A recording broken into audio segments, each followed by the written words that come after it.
Πάμε όμως τώρα να δούμε τι ακριβώς είναι αυτή η ιστορία με την Τράπεζα της Ανατολής που αποκάλυψε, όπως σας είπα και νωρίτερα, το zoogla.gr και ο Μάκης Τριανταφυλόπουλος. Έχω τον Μάκη στη τηλεφωνική μας γραμμή. Μάκη, καλημέρα.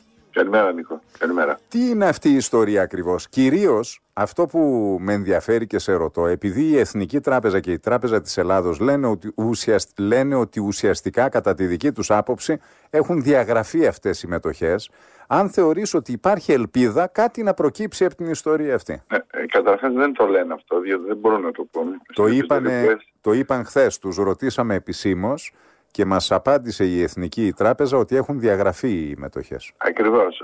Η ίδια τράπεζα έχει στείλει πριν από λίγο καιρό μια επιστολή στην οποία λέει βέβαια ότι το παθητικό ισχύει. Γιατί δεν μπορείς αυτό να το αμφισβητήσεις για μετοχή. Δεν είναι μετοχές σε χρήματα. Είναι σε χρυσό. Χάρτινα. Είναι σε χρυσό, το λέω απλά για να το καταλάβει ο κόσμος.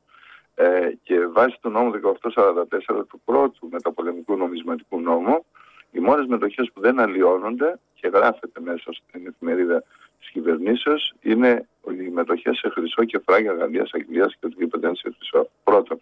Δεύτερον, αυτή είναι μεγάλη κλοπή του ελληνικού έθνους. Μετά το 1938 έγινε συμφώνηση της Εθνικής με την Τράπεζα της Ανατολής. Η Τράπεζα της Ανατολής ήταν η τράπεζα όπου οι Έλληνες της Διασποράς, οι Έλληνες της Μεγάλης Ελλάδας από την Οδυσσό, την Κωνσταντινούπολη, τη Σμύρνη, την Αλεξάνδρεια, κατέθεσαν την περιουσία τους σε χρυσό για να είναι σίγουροι. Όταν συνενώθηκε αυτή η τράπεζα, η οποία εθνική ιδρύθηκε από την οικογένεια Rothschild, για όσους δεν γνωρίζουν, η οικογένεια αυτή ήταν ο μεγαλομέτωχος της τράπεζας και μετά κάποιοι άλλοι δωρητές Έλληνες, Ζωσιμάδες κλπ. Αλλά μικρομέτοχοι σε σχέση με το θηρίο της οικογένειας Rothschild από τότε. Αυτοί κατέκλεψαν λοιπόν τον χρυσό της Τράπεζας της Ανατολής, διότι συμφωνεύτηκαν χωρίς ποτέ να κάνουν εκαθάριση. Αυτό είναι και το τεράστιο πρόβλημα, διότι όταν κάνεις εκαθάριση, οφείλεις να πεις ότι το κάθε μέρισμα, η κάθε μετοχή έχει τόση αξία και να αποδώσεις αυτή την αξία στους μερισματούχους. Δεν έγινε αυτό ποτέ. Έτσι λοιπόν, όταν μεσολάβησε ο πόλεμος το 40, μέχρι το 44-45, όταν πήγαν οι συγγενείς, οι φίλοι, οι γονείς ή τα παιδιά, γιατί περισσότεροι όπως αντιλαμβάνεις πήγαν σκοτωθεί μετά τον πόλεμο. Όταν πήγαν να διεκδικήσουν την αξία των μετοχών τους, τους είπαν ότι οι μετοχές δεν έχουν αξία και τους κορόιδεψαν.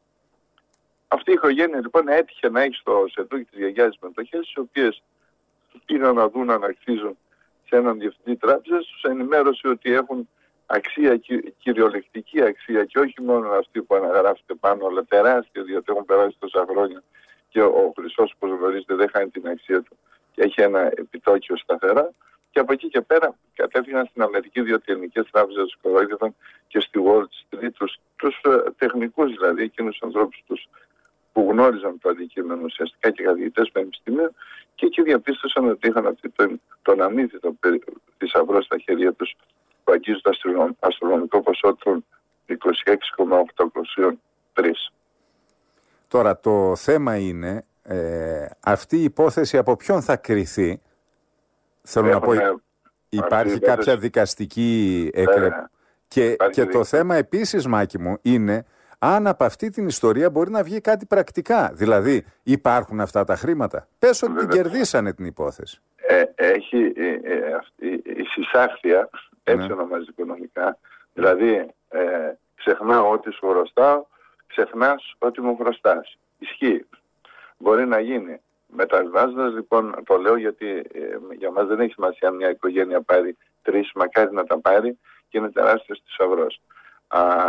Η υπόθεση βρίσκεται στα αμερικανικά δικαστήρια και η δικαιοσύνη δεν μπορεί να κάνει διαφορετικά παρά να δικαιώσει την οικογένεια, διότι αν αρνηθεί τα δικαιώματα ενός καταθέτη σε τράπεζα σε χρυσό, είναι ουσιαστικά σαν να αρνείται τον χρυσό το ίδιο το σύστημα.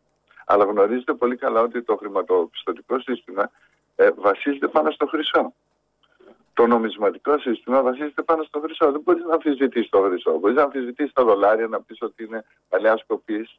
Μπορείς να αμφισβητήσεις, αλλά γνωρίζετε πολύ καλά ότι οι λίρες παλαιάς κοπής έχουν μεγαλύτερη αξία από τις λίρες νέας κοπής. Δεν μπορείς να αμφισβητήσεις το χρυσό. Η οικογένεια θα δικαιωθεί σίγουρα. Οι άνθρωποι λοιπόν αυτοί τι έκαναν? προσέφυγαν σε καθηγητές Έλληνες όπως ο Καριώτης. Τα λεφτά όμως από πού θα τα πάρουνε? Ούκαν λάβεις παρά του μη έχοντος, λέει ο λαός. Κοιτάξτε, τα λεφτά θα τα πάρουν από την Εθνική Τράπεζα. Στην Εθνική Τράπεζα, ίσως λίγοι το γνωρίζουν, η οικογένεια Ροτσάλντ είναι πάλι η οικογένεια που κατέχει την πλειοψηφία των μετοχών. Και το σημαντικότερο ποιο είναι? Ότι η οικογένεια αυτή είναι που δανείζει την Ελλάδα σήμερα και που έχει δανείσει και διεκδικεί τα χρήματά της. Και το χειρότερο, εγγυήτρια σε αυτές τις μετοχές είναι η Τράπεζα της Γαλλίας. Επομένως, εάν δεν λάβεις παρά του μη έχοντος, θα προσφύγεις στην εγγυήτρια χώρα που είναι η Γαλλία. Και εκεί δεν μπορεί να πει κανείς ότι δεν έχει.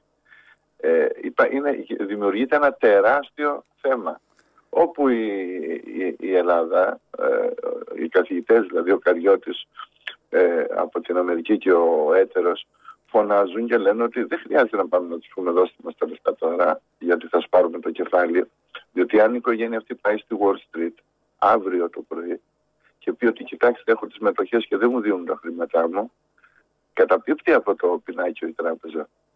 Και αντιλαμβάνεστε τι σημαίνει. Η οικογένεια δεν θέλει να κάνει αυτή τη ζημιά. Η οικογένεια αυτή θέλει να βοηθήσει τη χώρα της και ό,τι πάρει εκείνη που θα τους το δικάσουν τα δικαστήρια.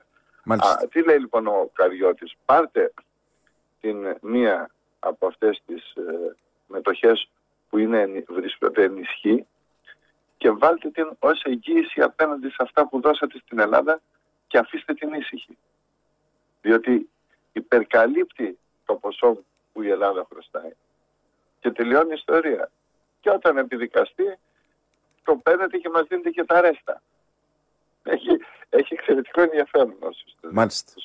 Μάκη Τριανταφυλόπουλε, σε ευχαριστούμε πολύ. Να είστε καλά. Καλημέρα. Έχει ενδιαφέρον η ιστορία. Ανεξάρτητα από το ποια θα είναι η κατάληξη, σίγουρα είναι μια από τις πιο ενδιαφέρουσες ιστορίες που έχουμε ακούσει το τελευταίο καιρό. Την έβγαλε το Zoogla.gr και κάνει ήδη το γύρο όλων των μέσων ενημέρωσης, με σχόλια, με τοποθετήσεις των τραπεζών. Έχει ανοίξει θέμα.